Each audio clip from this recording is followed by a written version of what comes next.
Rabbi इश्रह ली सदरी व यस्सिर ली अमरी वहलुल उक़दतम मिन लिसानी यफ़क़हू क़ौली रब्बी अऊज़ु बिका मिन हमाज़ातिश शयातीन व अऊज़ु बिका रब्बी अन यहज़ुरून। बिस्मिल्लाहिर रहमानिर रहीम।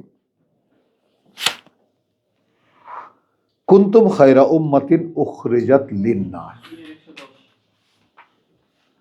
সূরা আল ইমরান 110 তেলাওয়াত করছি। তোমরাই সেই উত্তম জাতি, বের করা হয়েছে তোমাদেরকে মানুষের জন্য। এখন এটাও আপনার জন্য একটা বক্তব্য এই যে আপনি যখন ভাবতে শিখবেন যে আমি আমার জন্য নই, আল্লাহর কোনো বান্দা তার নিজের জন্য নয়, সে আল্লাহর জন্য আর সাইমালটেনিয়াসলি সে মানুষের জন্য, অন্যের জন্য। এই তখনই এই দুনিয়ার থেকে কানেকশনটা আস্তে আস্তে ছুটে যায়। আমাকে যদি আল্লাহর গোলাম হতেই হয়, এটাই তো সর্বোচ্চ, তাই না? তাহলে এখন আমাকে যদি আল্লাহর গোলাম হতে হয়, তাহলে আমার মানে আল্লাহর প্রভুত্বের কাছে আমাকে নত হতে হবে, ভিতরে প্রবেশ করতে হবে এবং আমাকে ত্যাগ করতে হবে। তো এখানে আরও বলছেন যে তোমাদেরকে খায়রা উম্মাতিন, তোমরা সেই এক জনগোষ্ঠী, উত্তম জনগোষ্ঠী, বের করা হয়েছে মানুষের জন্য। তা'মুরুনা বিল মারুফ ওয়া তানহাউনা আনিল মুনকার, তোমরা মানুষকে প্রেরণা দেবে, উৎসাহিত করবে বিল মারুফ, সকলের জানা যে বিষয়টি তা দিয়ে, সর্বজন পরিচিত যে জিনিস, ভালো ভালো কাজ করবা তা না। এই ভালো ভালো কাজ, আমলুস সালেহ, মানে এই যে ভালো ভালো কাজ, এই তর্জমা কোথাও, এটা তো ভালো ভালো কাজ করবা, সৎ কাজের আদেশ করো। সৎ কাজ কোথায় আছে? বিল মারুফ, আরাফা, যেটা সকলে জানে। কোরআন দিয়ে বলছি ভাই আপনাকে।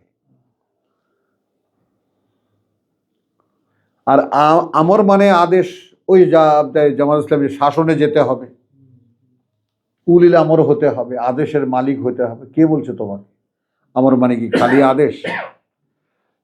আমর মানে বিষয়, আমর মানে প্রেরণা, আমর মানে উৎসাহিত করা, উজ্জীবিত করা। এই যেমন আমি এখন কি করছি, আমর বিল মারুফ, আমি আপনাকে উজ্জীবিত করতেছি। আপনিও জানেন কোরআন, আমিও জানি কোরআন। ওয়া তানহাউনা আনিল মুনকার, এবং নিষেধ করে তারা, এখানে যা যা কিছু নিষেধ করা হয়েছে সেই সব থেকে। ওয়া তু'মিনুনা বিল্লাহ, পুঁজি কি? বিশ্বাস রাখে আল্লাহর প্রতি। আসেন, এই বিশ্বাস কি আপনার আছে? নাই।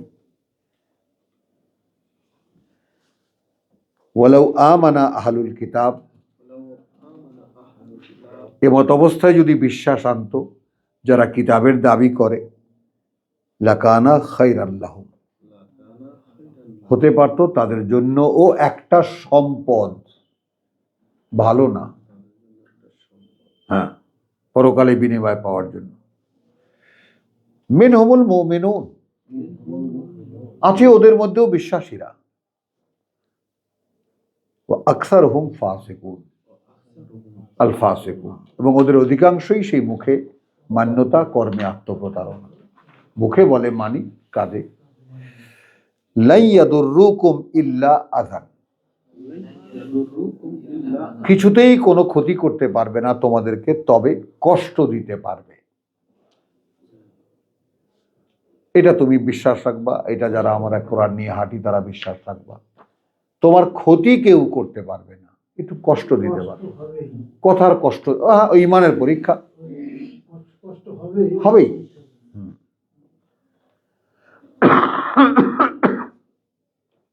ওয়াইন ইউকাতিলুকুম, ওরা যদি যুদ্ধ করতে আসে তোমাদের সাথে, ইউওয়াল্লুকুমুল আদবার, উল্টো দিকে ঘুরে তোমাদেরকে পাছা দেখায় পালাবে, একদম দুবুর।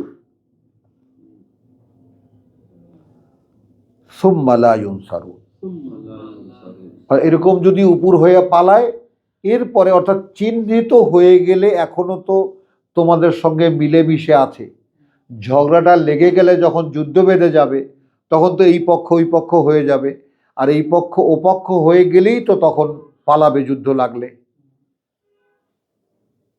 এরপরে আর এদের কোনো, এরা চিহ্নিত হয়ে যাবে,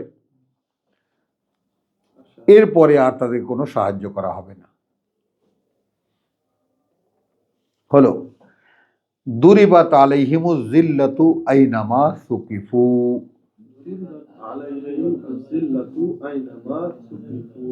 খেয়াল করবে, এই জায়গাটা খুবই ইম্পর্টেন্ট। এখনকার প্রেক্ষিতে পৃথিবীতে ইহুদি নাসারাদের যে অবস্থা, ইহুদিদের যে অবস্থা, মানে তারা এই যে পৃথিবীর মুসলমানদেরকে যে মারছে বা সেই সুযোগ তৈরি করে একটা প্রতিশোধ, ঠিক এইভাবে যেভাবে তাদেরকে মেরে হিটলার যেভাবে জার্মানি থেকে খেদাইছে,